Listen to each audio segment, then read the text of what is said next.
everybody, and welcome back. I'm going to start off this video by making chili from start to finish in the crock pot, including browning up the ground beef. Now you may say, Angie, you've been talking about simple summer suppers. Chili is not a summer supper. And why are you showing us chili? You showed us chili before.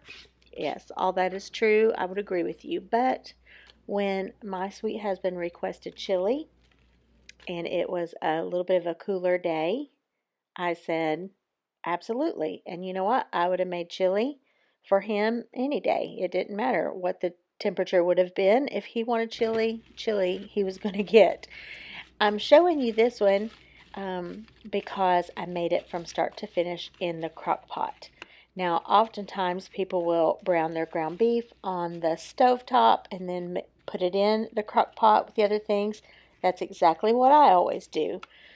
So this is actually my first time to do chili from start to finish in the crock pot. But not long ago, I did my ground beef for something. I can't remember what it was. I did film it, and so it's on here. I'll see if I can find it and link it below. But I did my ground beef in my crock pot, and I was just so impressed with how easy it was, and it's just a really hands-off way of doing it. And so here it is after it's all done. You can see I just put it in there with some onion and let the crock pot take care of, quote-unquote, frying up the meat for me. And so I'm very gently going in each time that I used my meat chopper here. I did it gently as to not break or tear my liner for my crock pot. I do like to use those. Okay, everybody, the freezer is your friend. I know that most of you probably already know and utilize your freezer, but in case you don't, there's really just not too many things that you cannot put in your freezer and extend the life. If you've bought something and you're not able to get it used and it's starting to look like it's going bad or it's going to go bad, or, well, not if it's starting to look like it, but you know what I mean. You can usually throw stuff in the freezer. And so what I'm showing you here right now are some green pepper. It's actually not even a whole green pepper. I used part of it and knew that I wasn't going to be using the rest of it right away, so I just threw it in the freezer. And look here, it's just going to be perfect for this chili. And I am cutting these while frozen because sometimes when you do put your peppers in the freezer, they once they thaw, they're a little softer, which is no big deal. But cutting them while they're frozen like this is just so easy. And I'm leaving these in bigger chunks because I'm, of course, making that crock pot chili, and it will be cooking. So these will just shrink right down during the cook time. And so, yeah, same thing with jalapenos. I just throw those in the freezer. If I buy some and I haven't gotten to them in time, I just throw them in the freezer. And they are perfect like this. Back when we raised a garden, we put a lot of our stuff like this just right into the garden, or right into the freezer, and that would preserve it.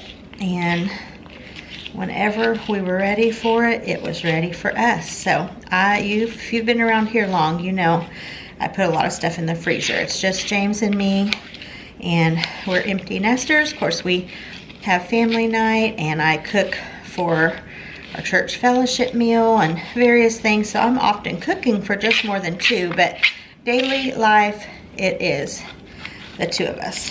And so, you know, two people don't go through a ton of stuff as quickly as when all of our boys were home.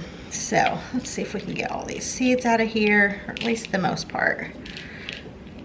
James likes things a little spicier than me, but he also likes to doctor his up. Let's see here. he likes to doctor his up with some hot sauce and crushed red pepper flakes at the end. So I usually try to take out the seeds so it doesn't get too spicy. All right. So I guess the moral of this story was, you know, just to utilize your freezer and not let things go to waste. All right, there's my freezer peppers all ready for the chili.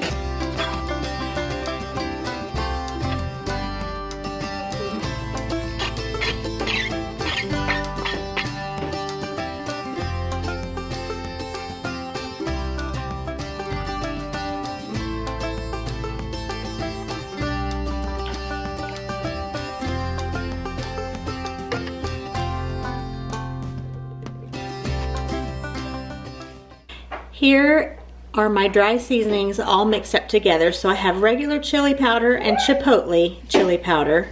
I have black pepper. I have some cumin. I have some paprika and some beef broth, the dry beef base rather. So all of those are going to go in.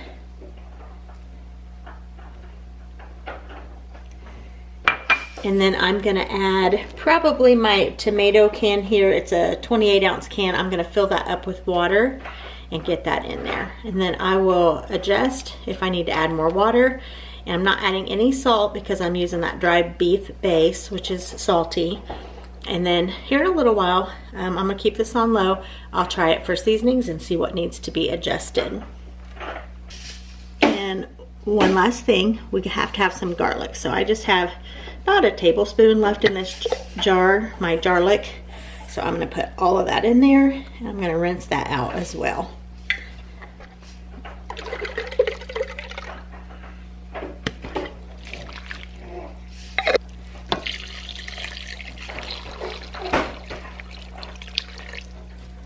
And a little rinse on this chili bean can because there's so much good seasoning and flavor from these chili beans. Never ever drain the chili beans. Okay, let's stir that. Wow, this looks good. It looks pretty, it's colorful. And the bonus, every single step was done right here in the crock pot. And you know how it is with the crock pot, things that stay in it and go low and slow just get so flavorful. Now, you can pull chili together in no time on top of the stove and it tastes just great.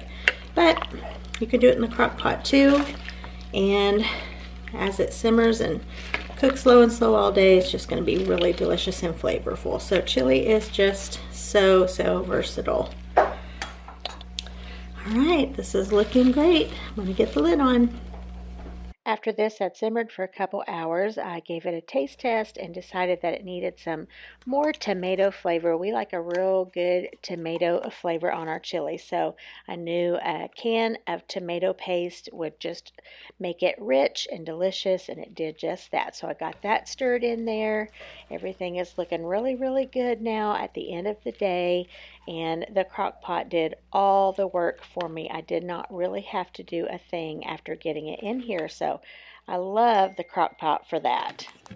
So we just served ours up here with some saltine crackers, just old school in the way of saltine crackers, and I put a little bit of cheese and some sour cream in this.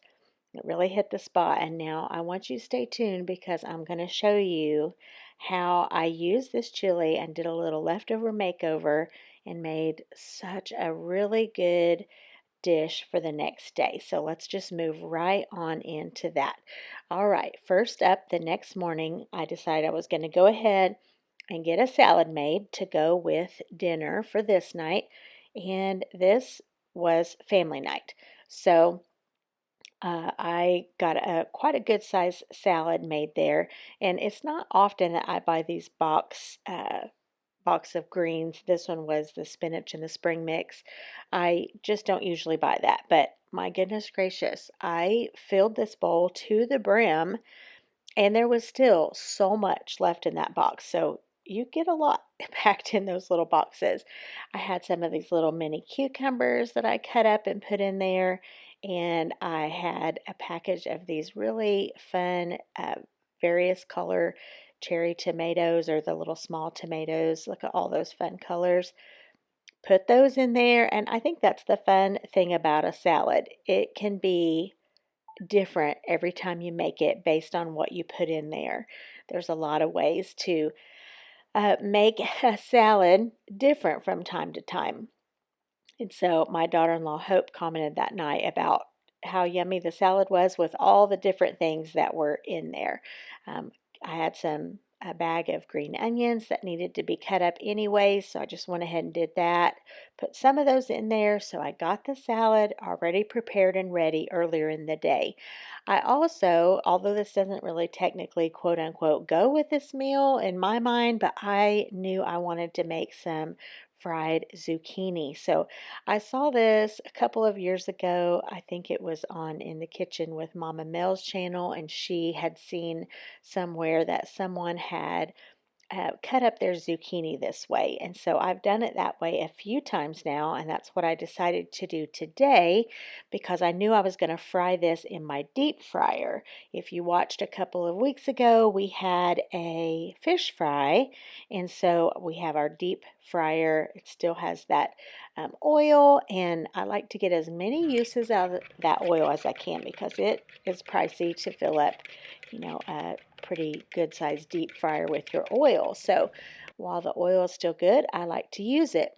So I went ahead and just mixed up there in the bowl. First I did a couple of eggs, got those all broken up, and then put all of this in there, and in true Angie fashion, I got it right to the tip top, and I do that often, but that's okay. It mixed up just fine. So I got everything really well coated with this egg.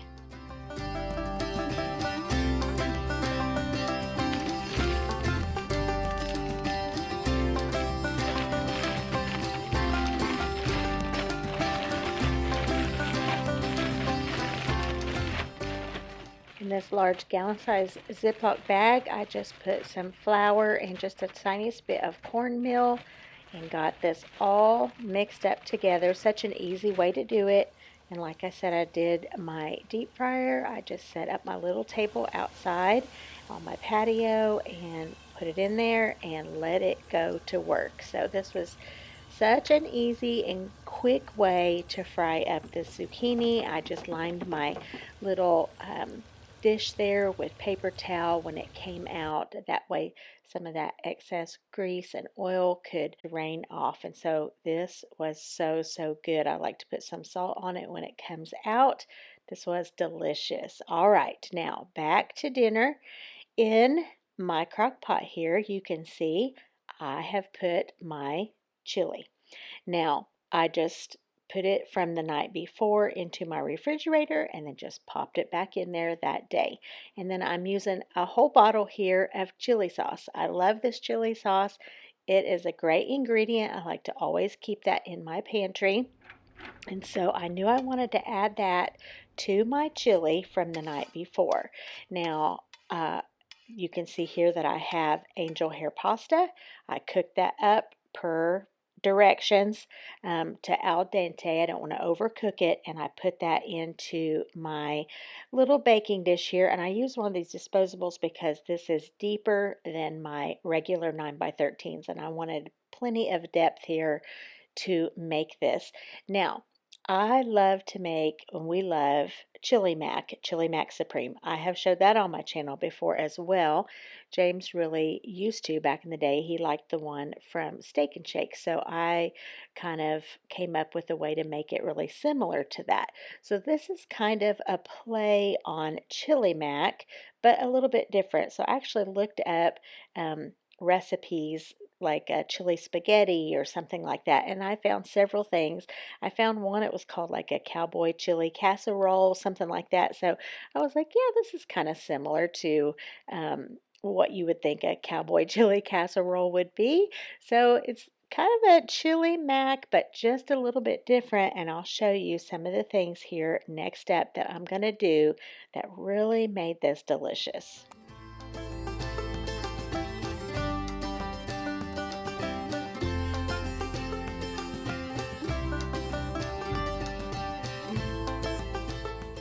Right, the first thing I'm going in here is with some sour cream, and I was just about at the end of this squeeze sour cream container, so I went ahead and got everything out of there and then moved on to just a little container that I spooned out and put on here. And then I'm also going to add in some of this garlic and herb cream cheese. So this kind of makes you think a little bit of I think it's like the $1,000,000 spaghetti that has some cream cheese, like a layer of that in there.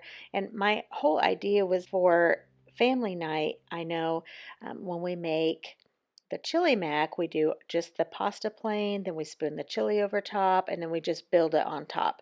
Well, I didn't want to have to go through everyone making their own on family night. So I just thought, how can I make that like we would per individual plate or serving, but do it in a casserole form? That's kind of where the inspiration for this came from. And my goodness, it did not disappoint. If I would say probably that all of our kids commented more about how much they loved this, and I mean, just loved it more than probably anything I've made in a while. So that's always nice to make something that is a big hit, and especially when I'm just kind of going from an idea that I had. So topping it here with some mozzarella and some cheddar, and I'm just going to get this in the oven. Everything is already cooked. We just needed to warm it through.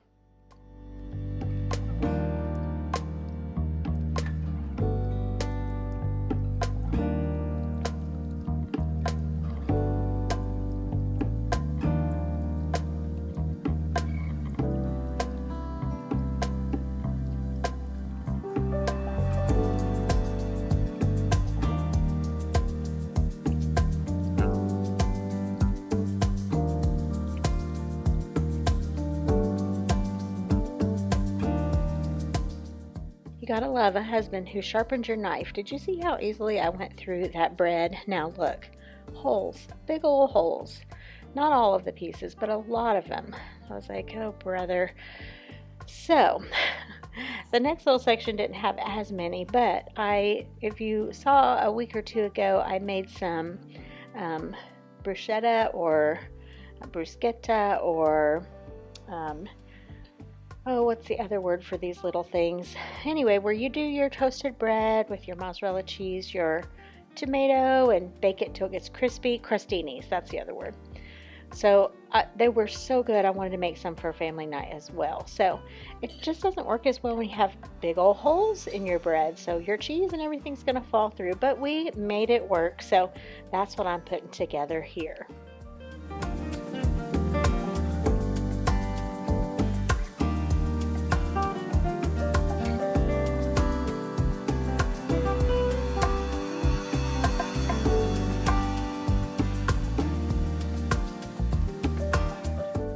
If you haven't made these, you need to make these soon. I tell you, they're easy, but they are just so delicious. I also used some hoagie rolls and made some cheesy garlic bread. Very easy to go along with it. And then here's a look at the salad right before we ate. This was right around the 4th of July, so we had the patriotic paper goods there. And so, yeah, here's everything out on the counter. That casserole, like I said, delicious, rave reviews. It made a lot. All of this laid out here, it was really, really good. This is our little dessert plate. Just took an easy route with some donuts and some sugar cookies.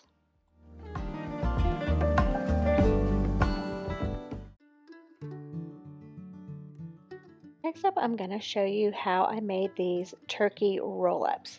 This is a very easy recipe, and if you're in the mood for something that feels a little like comfort food / holiday food, this is the one. So I'm using this cornbread stuffing in a bag. I got this at Aldi for 29 cents a bag. I'm just going to follow these directions on the back, which is just butter, onion. You want to cook those two together. You add in your broth and your dressing or stuffing mix, put a lid on it, and 5 minutes later you have stuffing or dressing. If you're not stuffing it in the bird, I guess we call it dressing.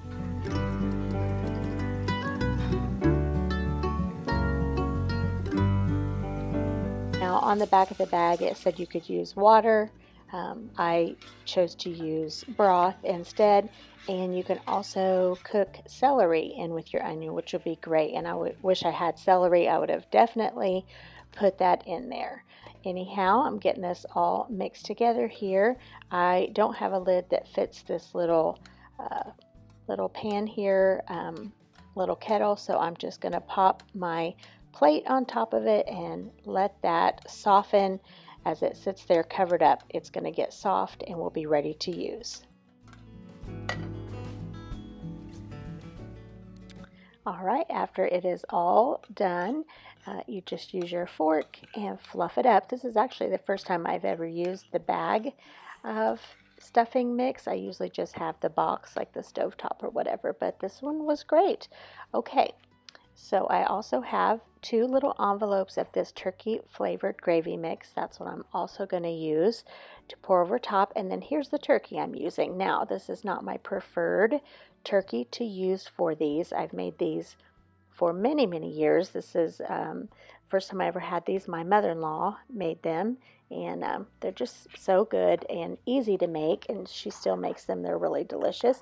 But here's what this meal is. It's using what I have, because I just, every now and then I just want to use the things that I have, make meals from what I have without buying anything else, and that way you're using what you have and not wasting.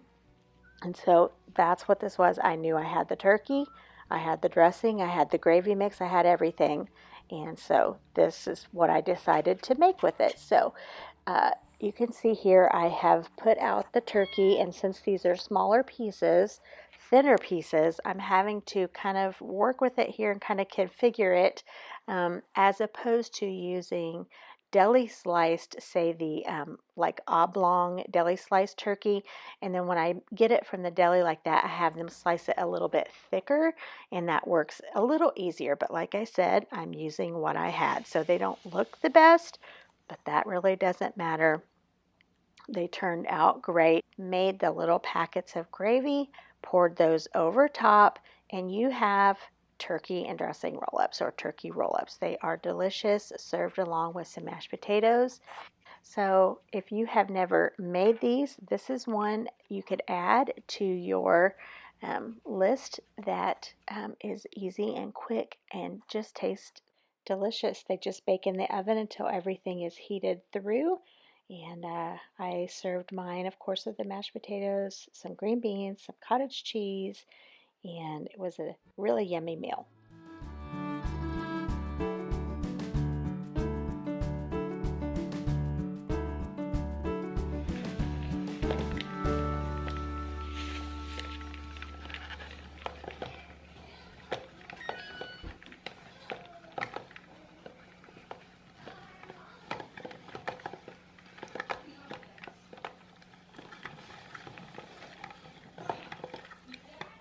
It's pizza time. My cheese is all shredded up. I pulled out this Trader Joe's pizza dough out of my freezer, let that thaw out. I like to bake it a couple minutes without anything on it, and then I start putting all the toppings.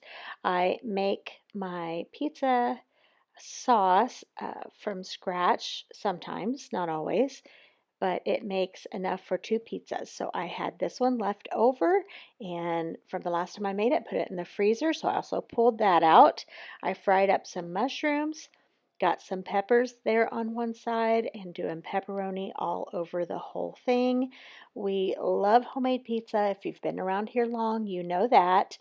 I just pull out the dough, pull out the toppings, and in no time flat, we've got a pizza. So that's what we had this night. Always a favorite around here.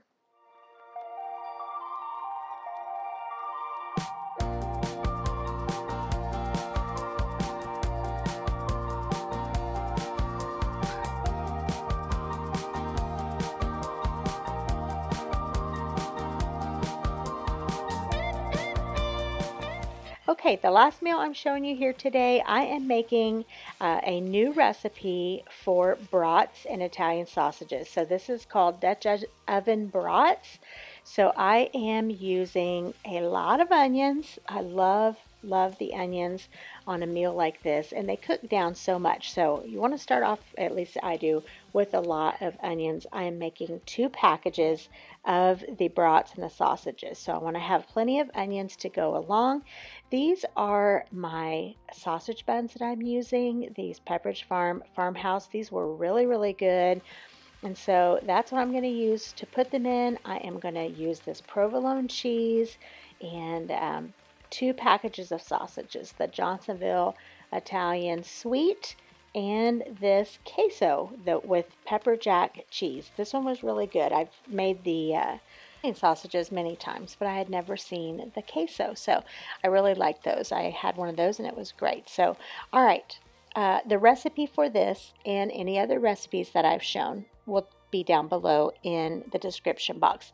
So make sure you look down there. So this called for beef broth, and it called for like a German mustard or a spicy mustard, something along those lines, whole grain mustard, anything like that. So I thought, well, that sounds really good. And the recipe said, why cook them in water when you can use broth, because water is boring. I thought that was so funny. I'm like, okay, a sausage is so flavorful on its own, but I just thought I'm going to go for it. And I like the idea of the Dutch oven, especially with me making these ahead of time. Well, I cooked them right before I left for church that morning.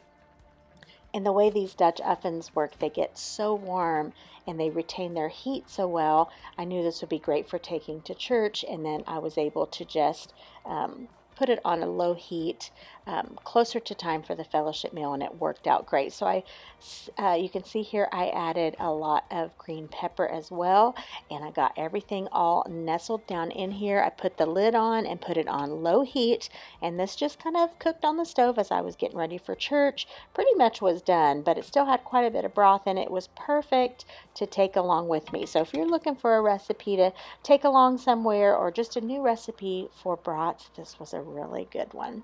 All right, you guys, thank you so much for being here today. I'm so glad you were. If you enjoyed it, give it a thumbs up. Consider subscribing if you haven't. I would love that. And I will see you next time, good Lord willing, and the creek don't rise.